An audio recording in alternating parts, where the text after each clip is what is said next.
Buenos días, presidente. Mara Rivera de Enfoque Noticias. Yo quisiera preguntarle, o más bien, ¿cómo explicar, presidente, que en julio se tuvo un aumento del 26% en la migración de mexicanos hacia los Estados Unidos? En ese mismo mes, por ejemplo, la encuesta nacional de ingreso y gastos de los hogares habla de esta recuperación de un ingreso mayor para todas las familias. Y sin embargo, en el mismo mes el Seguro Social reporta una caída en el empleo, 2,000 empleos menos, y esto, bueno, finalmente viene a entenderse como parte de, pues no sé, de una descomposición o cómo explicar esta situación en el sentido de que por una parte aumentan los mexicanos que emigran a Estados Unidos, por otra hay una mejora en la casa, en los ingresos de las familias y también hay despidos. ¿Cómo explicar esto, presidente? Bueno, vamos muy bien en todo. Cada vez hay menos mexicanos, nada que ver con lo que sucedía antes, que se ven obligados a emigrar a Estados Unidos. Cuando Felipe Calderón, cuando Fox, se iban 700, 800,000 mexicanos al año a Estados Unidos. Eran tiempos en que la gente no tenía más que emigrar. Eso no hay que olvidarlo. Tenía el mexicano tres posibilidades, tres opciones, porque le habían cancelado su posibilidad de movilidad social, el que pudiese avanzar en la escala, ascender en la escala social. Solo el gobierno, como lo he venido diciendo, estaba al servicio de una minoría rapaz y olvidaron por completo al pueblo. Entonces, ¿qué le dejaron a la gente? Que fue cuando se despoblaron muchas comunidades, perdió población el país, sobre todo en el medio rural. La mitad de los municipios de México perdieron población en el periodo neoliberal. Y salieron muchos a buscarse la vida, la migración. Lo otro, la economía informal, porque no había posibilidad de obtener empleo. Y algo muy lamentable es que por esa crisis, por ese abandono al pueblo, muchos jóvenes tomaron el camino de las conductas antisociales, porque no se atendió al pueblo, ni mucho menos a los jóvenes. Lo único que inventaron de manera despectiva es llamarles ninis a los jóvenes. Ni estudian ni trabajan, pero nunca hicieron nada por el pueblo, por los pobres, por los jóvenes. Entonces creció mucho la migración y fue realmente lo que nos salvó, porque fue como una válvula de escape. Imagínense si no se van esos 600, 800,000 mexicanos a buscarse la vida a Estados Unidos, se quedan aquí, hubiese estallado el país y de por sí se desató la violencia y se profundizó la crisis económica y de bienestar social. Nos ayudó mucho, por eso son héroes los migrantes, porque se fueron en condiciones de mucha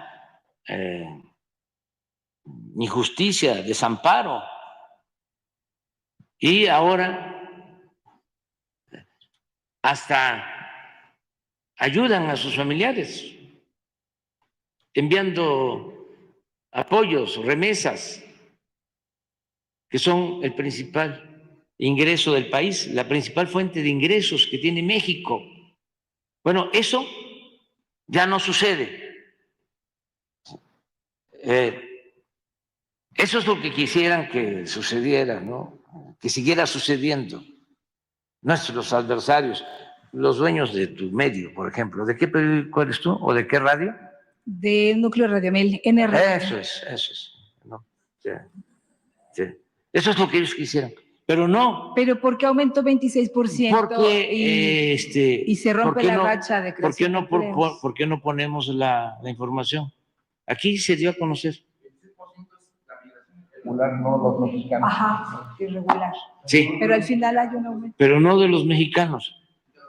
Esta es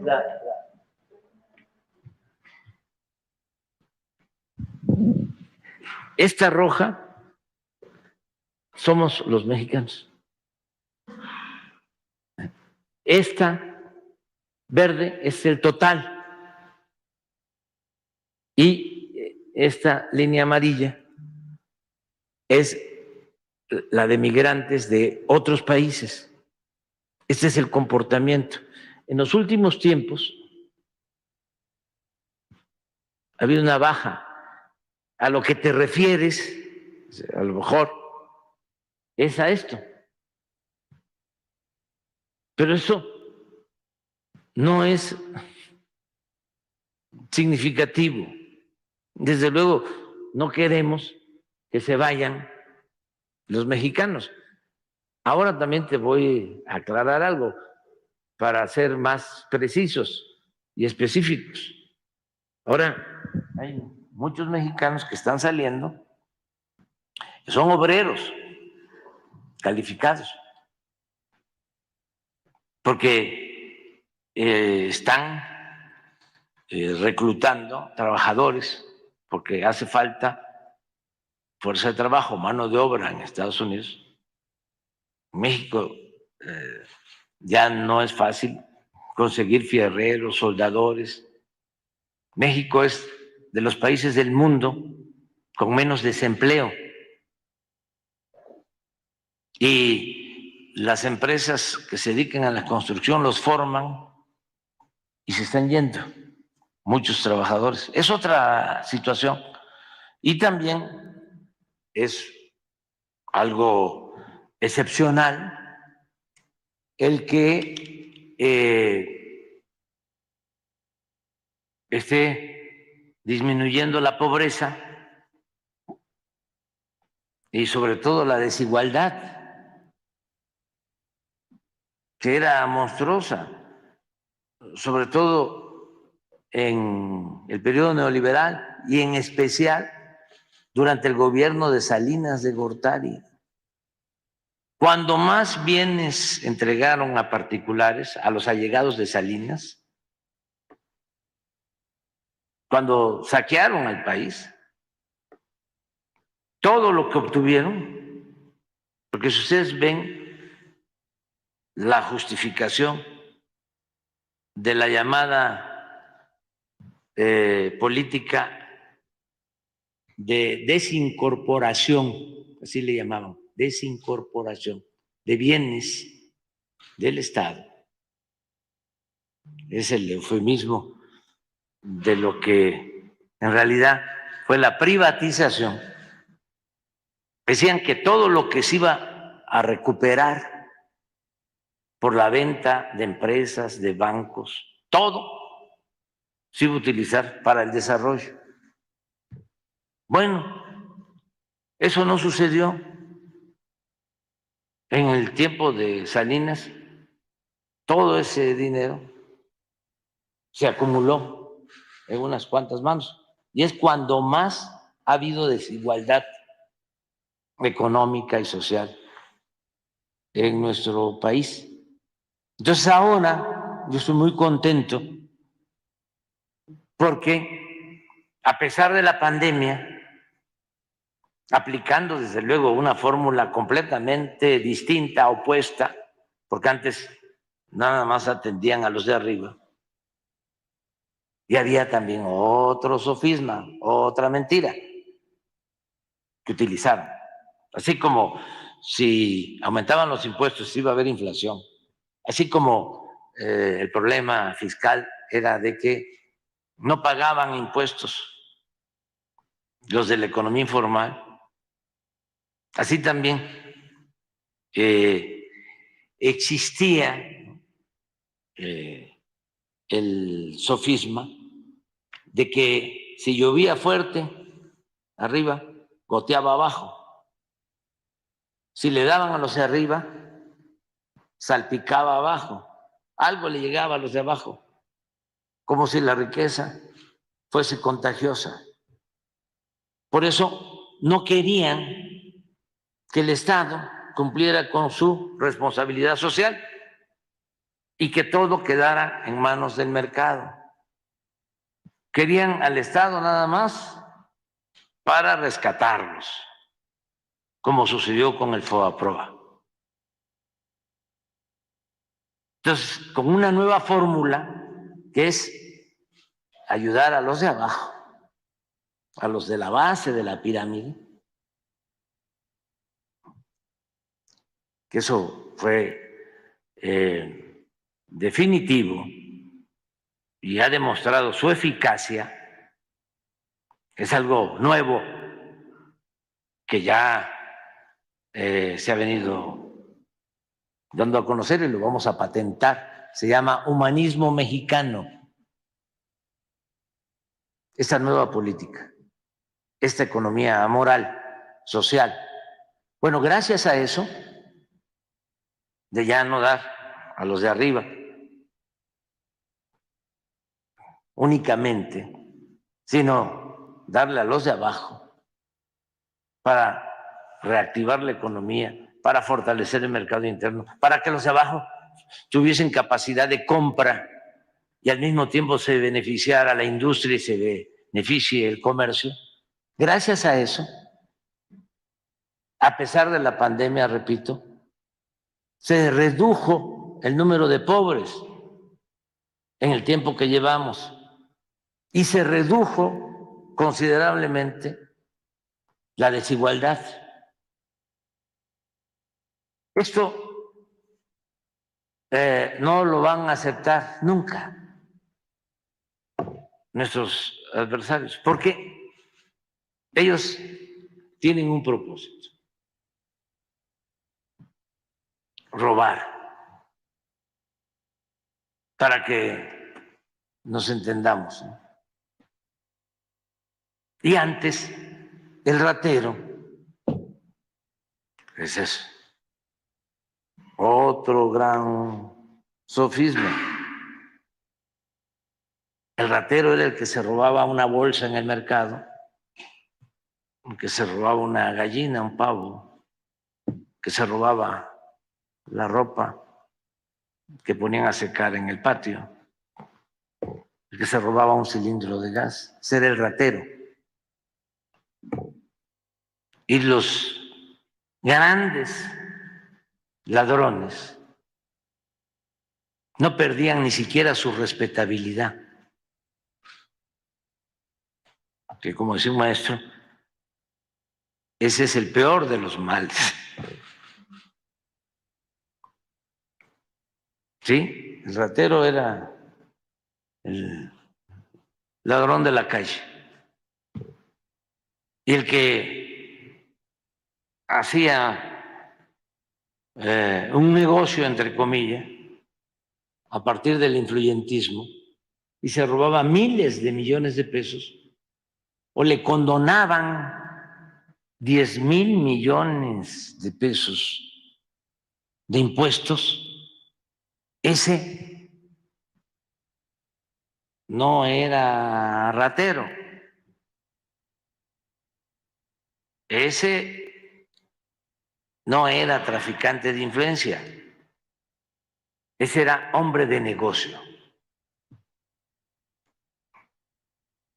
Entonces, ya basta ya de estar con esa simulación. Y hay que llamar a las cosas por su nombre. Entonces, me preguntas tú, ¿qué pasa con el incremento de los migrantes? Pues afortunadamente hay estabilidad. Le acabo de enviar una carta al presidente Biden y le hago un reconocimiento por dos decisiones que ha tomado. Una, que abrió un camino para migrantes, un camino legal que no existía. Ahora, migrantes de países con pueblos hermanos pueden hacer un trámite y tener la oportunidad de llegar por la vía legal a Estados Unidos. Eso no existía. Nada más había la posibilidad, la opción de echarse a andar, correr todos los riesgos para llegar a Estados Unidos. ¿Y la cifra de 300,000 no se ha visto rebasada, presidente? O sea, que pudiera verse en el mediano plazo un aumento en la posibilidad de ingresar legalmente a Estados Unidos.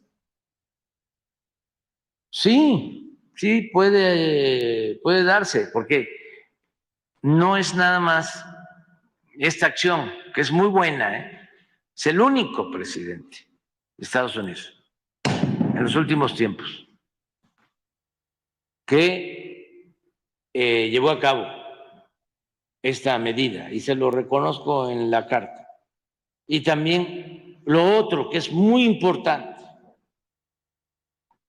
es el único en décadas de los presidentes de Estados Unidos que no ha construido un muro.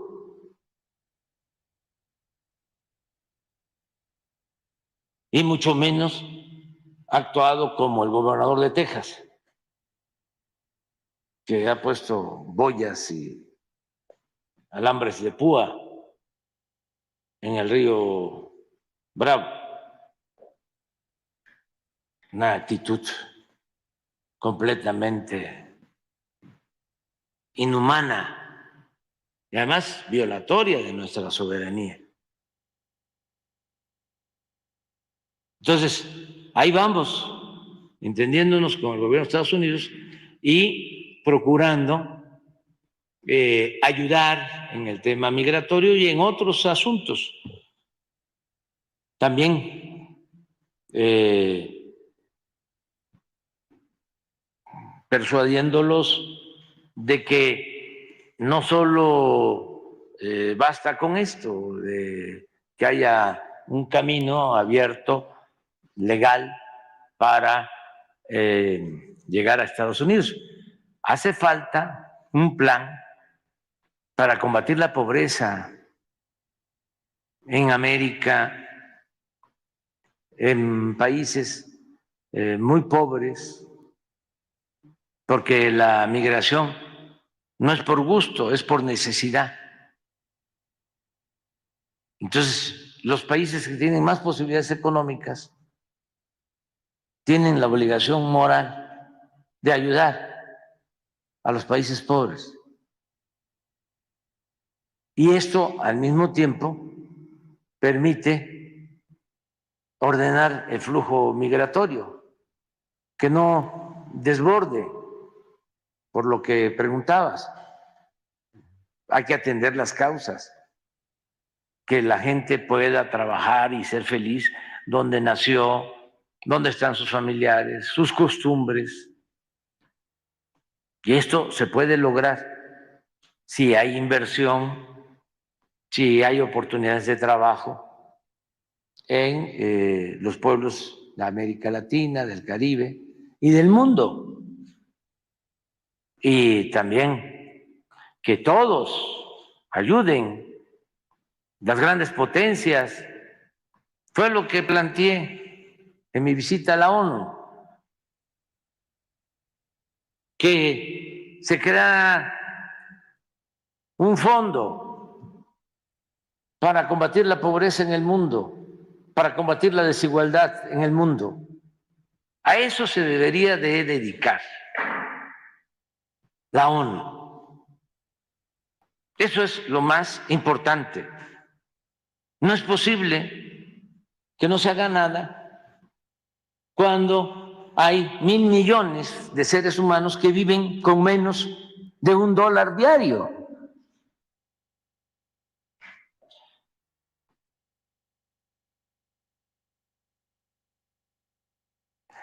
Eso debe ser atendido. Es de las reformas que requiere la ONU, porque ya es un organismo anquilosado. Bueno, ni siquiera le han hecho caso o ha tomado una iniciativa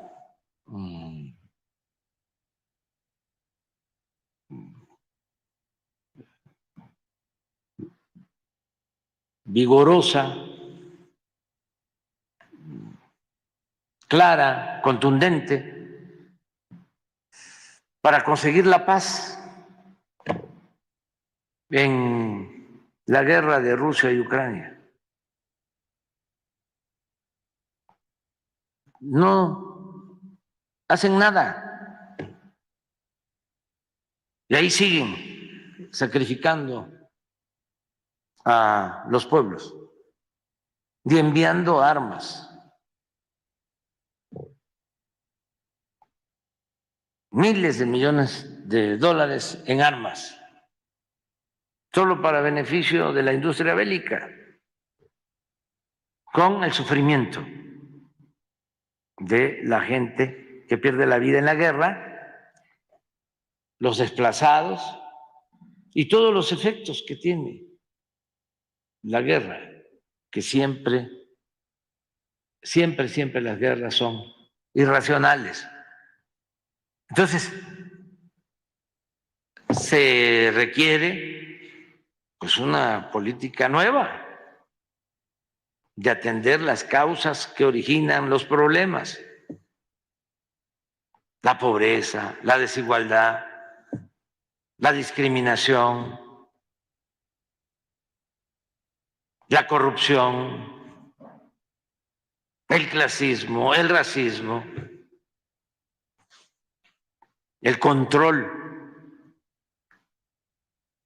mediático que ejercen los potentados del mundo a través de los periódicos que están bajo sus intereses, a su servicio, las estaciones de radio, los canales de televisión. Todo eso está muy controlado, muy concentrado y no se informa. Se manipula. No solo es México, es el mundo. Entonces sí se necesita un cambio.